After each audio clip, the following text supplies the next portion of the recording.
অতীতত এৰি অহা দিনবোৰ, মুহূৰ্তবোৰ এতিয়া আমাৰ বাবে হৈ ৰ'ব শুৱনিৰ এখিলা শুকান পাত।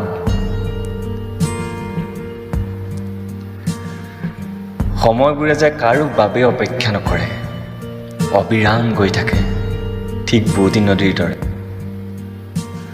সময়ৰ সোঁতত আমিবোৰেও হেৰুৱাবলগীয়া হৈছে ৰঙীন জীপাল মুহূৰ্তবোৰ, যিবোৰ মুহূৰ্ত আমাৰ বাবে হৈ ৰ'ব সোঁৱৰণিৰ এখিলা শুকান পাত।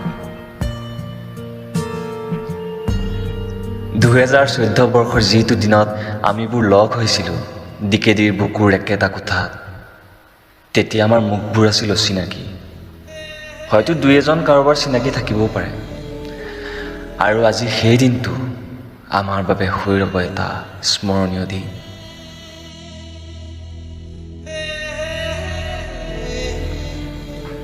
সঁচাকৈ সোণোৱালী দিনবোৰ যে হাঁহি ধেমালি খং আৰু অভিমানৰ মাজেৰে কেনেকৈ পাৰ হৈ গ'ল। আৰু এতিয়া সকলোবোৰ আঁতৰাই আমিবোৰ অচিন চিনাকি হ'ব লাগিব। কোন দিশে যাব তাৰ কোনো ঠিক নাই। আজিহে বাৰুকৈ অনুভৱ কৰিছোঁ আমাৰ বাৰু বন্ধুত্ব এনাৰ্জিডাল বান্ধ খাই থাকিবনে? নে কোনোৱে নিজৰ ব্যস্ত জীৱনক লৈ পাহৰি পেলাব নেকি বন্ধুত্বৰ মৰম ভালপোৱাবোৰ?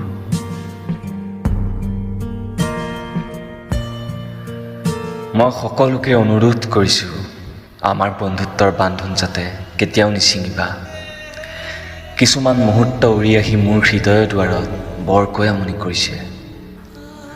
পকা কৰদৈ বনৰীয়া সেই দুপৰীয়াবোৰত হাঁহি হাঁহি ৰসাল কথা কৈ কেণ্টিনত চাহকাপ শোহা মৰা মুহূৰ্তবোৰ, আৰু যে পাঠদান নথকাৰ সময়ত আমাৰ দীঘলীয়া আড্ডাবোৰৰ ৰসাল কথাবোৰ, এই সকলোবোৰ সময় এতিয়া আমাৰ সোঁৱৰণিৰ এখিলা শুকান পাতত আবদ্ধ হৈ ৰ'ব।